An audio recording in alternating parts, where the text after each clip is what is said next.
एक अध्यापक के रूप में जब हम अपनी कक्षा में अंग्रेजी या कोई भी विषय पढ़ाने जाते हैं तो ऐसा नहीं है कि कक्षा में प्रवेश करते ही हमने किताब उठाया और पढ़ाना शुरू कर दिया, बल्कि हम जिस विषय को, जिस अध्याय को पढ़ाने जाते हैं उससे संबंधित कुछ पूर्व चर्चा करते हैं। एक अच्छे अध्यापक के लिए आवश्यक है कि वह पढ़ाने से पहले कुछ चर्चा करे और पढ़ाने के बाद उस विषय पर चर्चा करे। तो एक्चुअली यही स्ट्रेटजी हर शिक्षक के द्वारा अपनाई जानी चाहिए। और ब्रिज कोर्स में जो आपका चैप्टर 5 है रीडिंग स्ट्रेटजीज, उसमें आपसे पूछा जाता है कि प्री रीडिंग एक्टिविटीज़ आप क्या कराते हैं, यानी कि कक्षा में जो भी विषय पढ़ा रहे हैं, जो भी आप चैप्टर पढ़ाने जा रहे हैं, उसको पढ़ाने से पूर्व आप कौन सी एक्टिविटीज़ करते हैं या पढ़ाने के बाद कौन सी एक्टिविटी करते हैं। तो अच्छा शिक्षक इन दोनों ही चीज़ों पर विशेष ध्यान देता है। आइए हम भी ध्यान दें। यहाँ पर सबसे पहले प्री रीडिंग स्ट्रेटजीज़ की बात की गई है। तो ये एक स्ट्रेटजी है, एक तरीका है, एक बेहतर अप्रोच है ताकि बच्चे को हम बेहतर तरीके से समझा सकें। अब अगर एक कोई अध्यापक कक्षा में जाए और सीधे किताब लेकर पढ़ दिए और फिर उसके बाद ना तो पहले कोई चर्चा किया ना तो बाद में कोई चर्चा किया, तो वह पढ़ाना शायद सार्थक नहीं होगा, क्योंकि बच्चों से चर्चा नहीं करेंगे तो बच्चे चीज़ों को बेहतर तरीके से सीखेंगे नहीं। हम प्राथमिक विद्यालय में पढ़ा रहे हैं, ठीक है। तो प्री रीडिंग स्ट्रेटजीज में क्या होता है, हम इसको जानने का प्रयास करेंगे। ये एक्चुअली जो हमारे पढ़ाने से पहले, प्री मतलब पूर्व हो गया, रीडिंग पढ़ाने से पहले क्या स्ट्रेटजीज होती हैं। तो इसका मीनिंग यही है कि वो एक्टिविटीज़ जो हम रीडिंग के पूर्व करते हैं। जैसे हम मान लीजिए कि कक्षा में कोई स्टोरी पढ़ाने जा रहे हैं, तो उस स्टोरी को पढ़ाने से पहले हम कुछ चर्चाएं बच्चों से करते हैं, ठीक है। जैसे किसी जंगल की कहानी, एक लकड़हारे की कहानी हम बच्चे को बताने जा रहे हैं कि वो एक गरीब था और लकड़ी काटता था, एक बार पेड़ पर काट रहा था, मान लीजिए यही वाली स्टोरी है।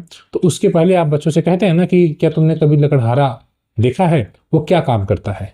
तो इस प्रकार से बच्चा बताएगा कि हाँ सर वो लकड़ी काटता है, ठीक है। तो इस तरह की चर्चाएं जब होती हैं उसके बाद फिर आप अध्याय में बच्चे को इन्वॉल्व करते हैं और पढ़ाते हैं, तो बच्चे की समझ बेहतर होती है, ठीक है।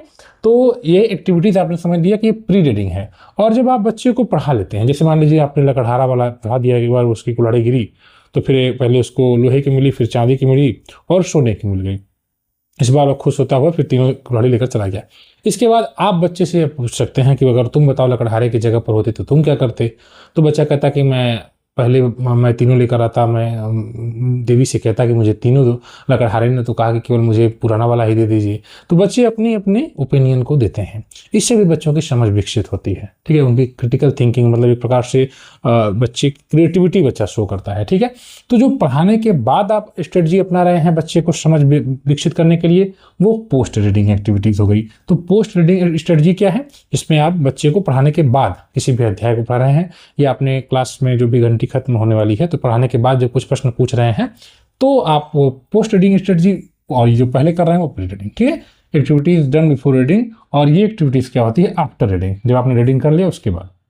अब इसका पर्पज हमने जैसा कहा कि बच्चों में इंटरेस्ट डेवलप करने के लिए, ठीक है। यानी हम अगर जो स्टोरी पढ़ाने जा रहे हैं तो हम अगर उस कहानी के बारे में बच्चों से कुछ चर्चा कर लें पहले कि देखो आज हम एक गरीब लकड़हारे की कहानी चर्चा करने वाले हैं, जो बहुत गरीब था, बहुत मुश्किल से वो अपना घर का खर्च चला पाता था।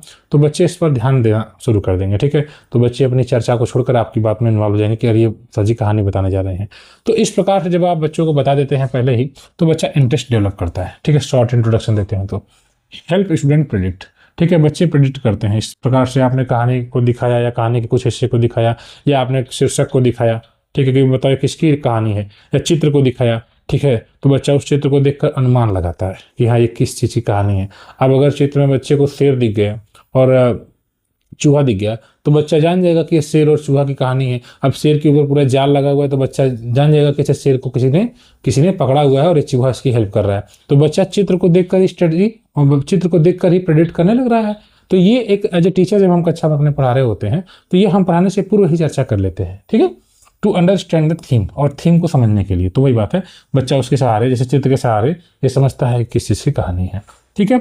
तो अब अध्यापक को क्या करना चाहिए, जैसे आपसे पूछा जा सकता है कि 2 प्री रीडिंग स्ट्रेटजी आप बताइए या एक्टिविटी बताइए। तो आप पहली एक्टिविटी बताएंगे कि हम बच्चों को पिक्चर दिखाते हैं। क्या दिखाते हैं, पिक्चर। यानी अध्याय को पढ़ाने से पहले हो सकता है कि आप उस अध्याय के चित्रों पर आप चर्चा कर रहे हैं, चित्र बच्चों को दिखा रहे हैं। तो पहला आपने बच्चों को चित्र दिखाया, ये प्री रीडिंग एक्टिविटी हो गई। इसमें अध्यापक बच्चों को चित्र दिखाते हैं और आपने बच्चों से पूछा कि व्हाट डू यू सी, आप क्या देखते हैं।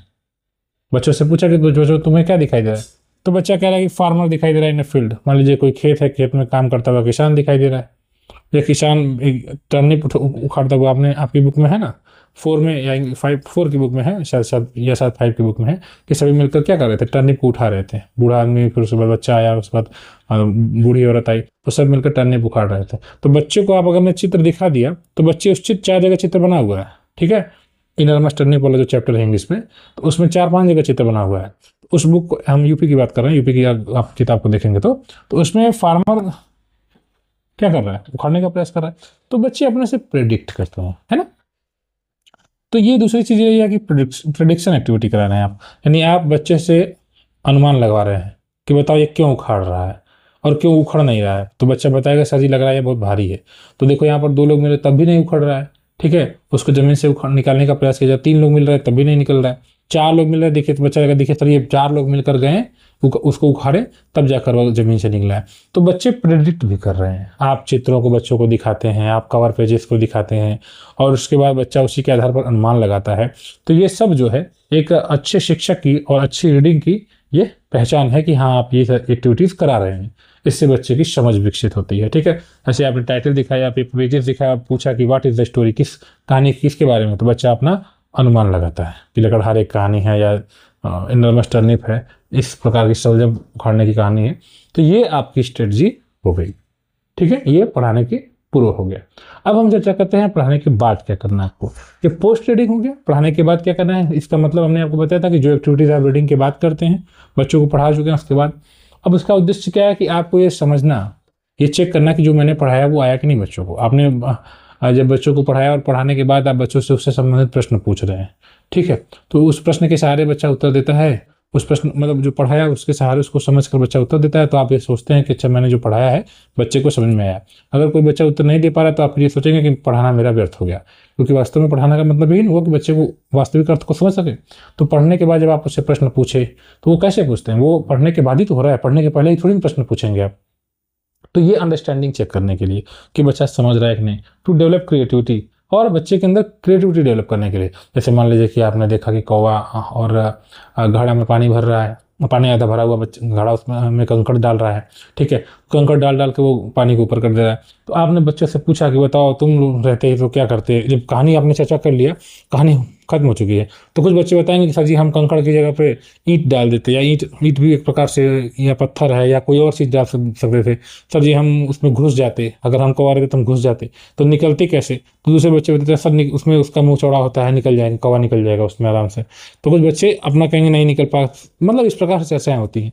तो बच्चे अपने अपने तरीके से उत्तर देते हैं। तो ये बच्चों की रचनात्मकता है ना। जब इस प्रकार से आप चर्चाएँ करते हैं तो बच्चे अपने विचारों को देख देते हैं, फीलिंग्स वगैरह को बताते हैं कि कौवा बेचारा बहुत प्यासा लगा होगा, बहुत अच्छा हुआ बेचारे को पानी मिल गया।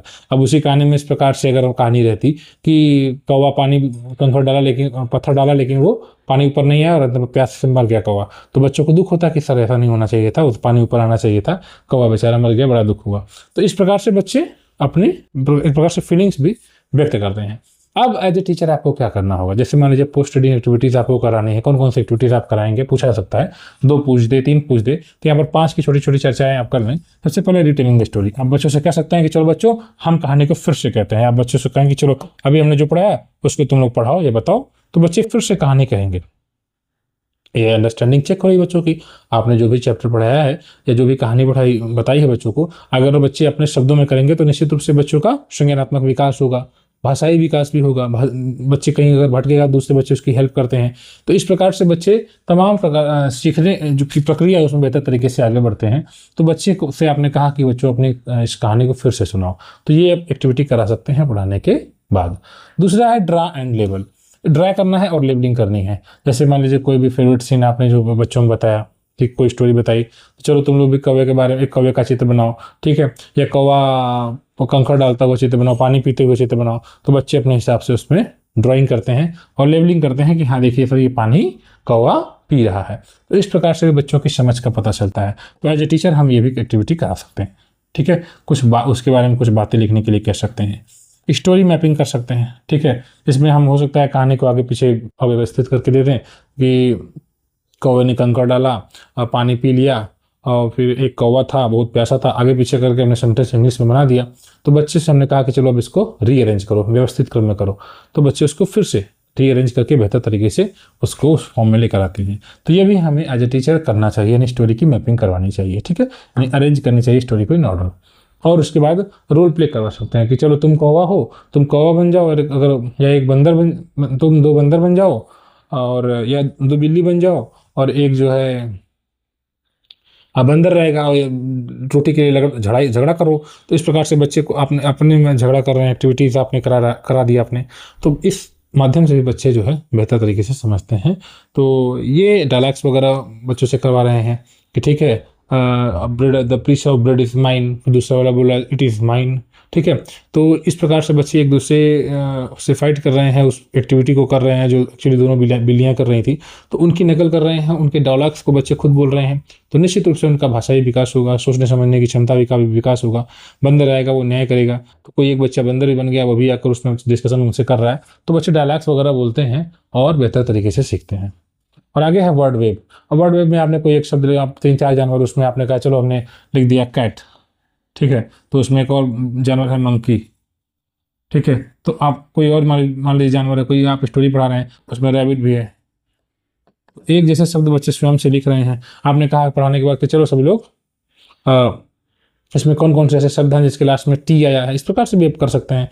तो अब बच्चा सोचेगा बैट है या हैट है, तो ऐसे ऐसे शब्दों को सोचेगा और वो लिखने का प्रयास करता है। तो इस प्रकार से भी हम बच्चों के माध्यम से वर्ड वेव वगैरह करवा सकते हैं, इसमें बच्चों से कुछ शब्दों को लिखने के लिए कह सकते हैं और उससे संबंधित शब्दों को भी लिखवा सकते हैं, ठीक। तो ये आपने देखा कि हमने ये देखा कि जो पढ़ाने के बाद एज ए टीचर हम कौन कौन सी एक्टिविटी बच्चों के सम्मुख प्रस्तुत करें, इससे बच्चे हमें ये पता चले कि बच्चे की बेहतर समझ हुई है, ठीक है। तो ये प्री रीडिंग एक्टिविटीज़ और पोस्ट रीडिंग एक्टिविटीज़ दोनों ही हो गया, ठीक है ना।